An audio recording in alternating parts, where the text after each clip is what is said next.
General insurance corporation of ইন্ডিয়ার recruitment শুরু হয়ে গেছে। যে পোস্টটার নাম হচ্ছে অ্যাসিস্ট্যান্ট ম্যানেজার স্কেল 1। এখানে 110টি পোস্ট ফাঁকা আছে। 110টি পোস্টে রিক্রুট হচ্ছে। কি ক্রাইটেরিয়া আছে, কত টাকা লাগবে ফর্ম ফিল আপ করতে, কবে লাস্ট ডেট, সমস্ত কিছু বলবো। তার জন্য ভিডিওর সঙ্গে থাকুন। তো দেখুন, প্রথমে যেটা দেখতে পাচ্ছি আমরা এখানে দেখাচ্ছে যে প্রসেসিং ফিজ হচ্ছে 1000 টাকা এবং এটার সঙ্গে জিএসটি নেওয়া হবে 18%।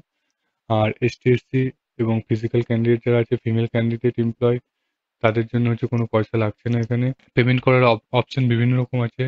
অনলাইনে যেগুলো থাকে কার্ডের মাধ্যমে, নেট ব্যাংকিং, ইউপিআই এবং আরও সমস্ত কিছু আছে।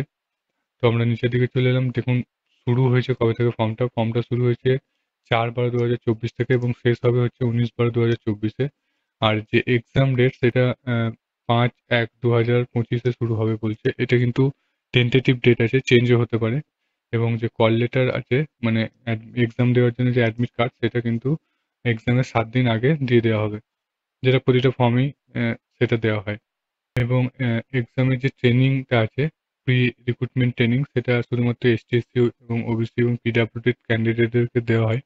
সেটা তারা নিতে পারে, সেটা ডিটেলস নোটিফিকেশনে দেওয়া আছে। এবং এখানে এজ ক্রাইটেরিয়া কি আছে দেখুন, পরিষ্কার দেওয়া আছে। এখানে যারা মিনিমাম এজ আছে 21 বছর হতে হবে এবং ম্যাক্সিমাম এজ 30 বছরের বেশি হলে নেবে না, 30 বছর হতে হবে। তো 21 থেকে 30 বছর হচ্ছে বয়স হতে হবে। আর এখানে যেটা বলে দেওয়া হয়েছে যে যারা 2/11/1994-এর আগে জন্মেছে তাদেরকে নেওয়া হবে না, মানে তারা এলিজিবল হচ্ছে না। এবং যারা 1/11/2003-এর পরে জন্মেছে তারাও এলিজিবল হচ্ছে না। মানে এর আগে যারা জন্মেছে তারা হবে না এবং এর পরে যারা জন্মেছে তারা এলিজিবল হচ্ছে না। এজ রিল্যাক্সেশনের যে রুলসগুলো অ্যাপ্লিকেবল হয়, মানে এসটিদের 5 বছর, এসসিদের এরকম করে 3 বছর, ওবিসিদের ছাড় থাকে। তো সেরকম অ্যাপ্লিকেবল আছে, সেটা নোটিফিকেশনে দেওয়া আছে। ভ্যাকেন্সিতে কি পোস্টের নাম দেওয়া আছে দেখুন, এখানে দেওয়া আছে জেনারেল আছে, লিগ্যাল আছে, এইচআর আছে, ইঞ্জিনিয়ার আছে, আইটি আছে, আরও অনেক পোস্ট আছে দেখতে পাচ্ছেন পরপর দেওয়া আছে। মেডিকেল আছে, ইন্স্যুরেন্স আছে।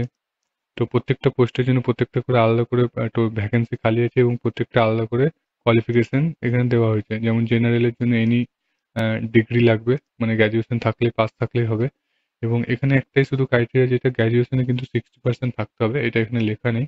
এটা যে অফিসিয়াল নোটিফিকেশন আছে সেখানে লেখা আছে 60% থাকতে হবে, তবে সে এখানে অ্যাপ্লাই করতে পারবে।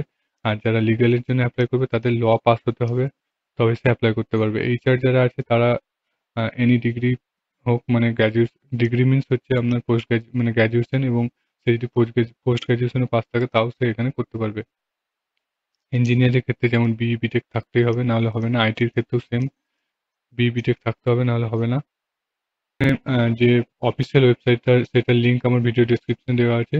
এখান থেকে দেখুন, আমরা অফিসিয়াল, এখানে ক্লিক করে অফিসিয়াল ওয়েবসাইটে পৌঁছে যাবো। একদম অ্যাপ্লিকেশনের যে প্রসেসটা এখান থেকে করতে পারবেন।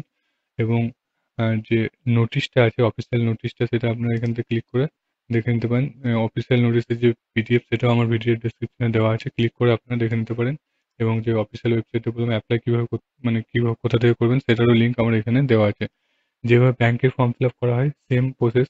আপনাকে এই ফর্ম ফিল আপ করতে গিয়ে যে ডকুমেন্টসগুলো লাগবে, সেটা হচ্ছে ছবি লাগবে 1 কপি, মানে আপলোডের ক্ষেত্রে যেগুলো লাগবে সেগুলো বলে দিচ্ছি। ছবি লাগবে, সিগনেচার লাগবে, হ্যান্ড ডিক্লারেশন লাগবে, আর লেফট থাম্ব ইমপ্রেশন লাগবে। এবং যে পেমেন্টটা যেটা বললাম সেটা আপনাদেরকে করতে হবে। আর যে কমন জিনিসগুলো লাগে সেটা হচ্ছে আপনার কোয়ালিফিকেশনের ডিটেলস লাগবে, কোন ডেটে পাস করেছেন ডেট সহ উল্লেখ করতে হবে। আর নাম ঠিকানা যেগুলো কমন সেগুলো তো দিতেই হবে।